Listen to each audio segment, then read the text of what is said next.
Vacancy. This one's a real favorite of people's. And this one was a little different because I didn't get this one from an exact source. It's not like I saw the image someplace, but I think this is a famous movie called Detour. And I think that in the back of my mind, I was inspired by this scene in Detour.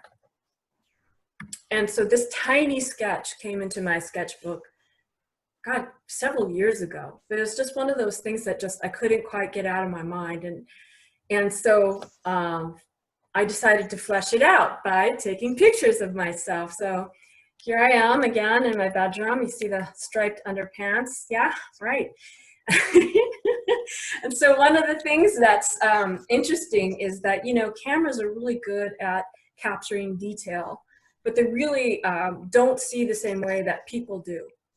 And so there's a lot of camera distortion. And so you see with this, if I just used the photograph just straight, my legs would be like very stumpy and just kind of truncated and doesn't look right. So I did another photograph just of my legs with the camera down low so that I could get that accurate, or just more accurate. And then here's the more complex sketch for it. And I've had enough artists like anatomy and things like that to be able to identify, you know, this is the cranium, this is the back of the skull, you know, these are the shoulder blades, the spine, here's the pelvis.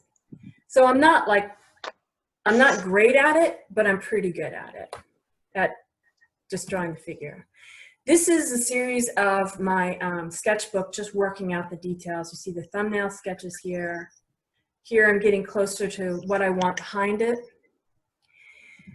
This is a really detailed area of what I want behind it. And I actually think that I did take a picture of this, put it in Photoshop, expanded it or contracted it, and just traced it. I do that quite a bit, where I'll take my initial drawing and put it to size through a Photoshop program, just, you know, put it out on the printer and then use a transfer paper just to get that real accurately. And here I am working out the sign, which had to change because this thing just wasn't going to work out. It just wasn't going to be realistic looking, so I had to change the sign.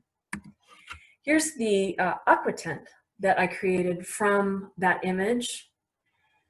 And that was really fun. I really like the just the stark contrast of the values, the darks and lights. And then here is the final piece, which, as you can see, is kind of large. It's 48 by 40, and the only aspect of this that is collage is the dress. And again, the dress comes from scrapbooking paper. And it just really, that's another thing. I bought it years ago and I just couldn't get it out of my mind. And like, one of these days I got to use that stuff in a dress.